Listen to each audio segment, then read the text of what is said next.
కేంద్ర ప్రభుత్వం నిధులని రాష్ట్రానికి ఇస్తే ఆ నిధులు రాష్ట్ర ప్రభుత్వం వాడుకొని వీళ్లకు అనుకూలంగా మలుచుకొని కలెక్టర్లకు కానీ వాళ్ళకు చెప్పుకుంటూ పల్లెలల్లా ప్రజలకు తెలియకుండా మాయ మాటలు చెప్పి గ్రామ సభలు పెట్టి కాంగ్రెస్ లీడర్లను తయారీ గ్రామ సభలు చదువుతుంటే పాపం ఏమి తెలియని అమాయక ప్రజలు ఆ లిస్టులో పేర్లు చదువుతుంటే 247 పేర్లు వచ్చినట్టే 50 పేర్లు వాస్తవానికి అందరికీ మాకొచ్చి అనే విధంగా తయారు చేస్తున్నారు.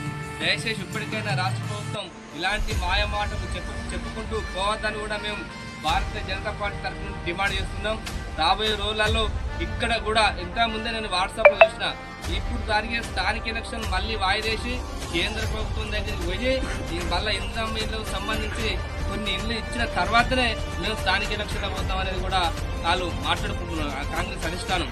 ఎందుకంటే ఇప్పుడు ఇంతకుముందు రాష్ట్ర ప్రభుత్వాలు ఇచ్చిన నియోజకవర్గానికి 3500 ఇళ్ళు, మనం మంత్రితో కలుపుకుంటే 10 మండలాలు అంటే 9 మండలాలు 10 వచ్చేటి మినిమం 300-400 వస్తాయి మహాముత్ర మండలానికి.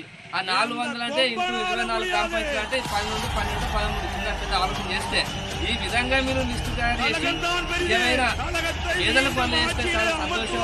ఇటువంటి మాయమాటలు చెప్తే మాత్రం రాబోయే స్థానిక ఎలక్షన్లల్లో ఇక్కడ మాత్రం తప్పకుండా కాంగ్రెస్ పార్టీని పల్లె తిరిగి ఓడగొట్టే విధంగా భారతీయ జనతా పార్టీ తిరుగుతుంది. సైనికుల కార్యకర్తలు కూడా పనిచేస్తారు.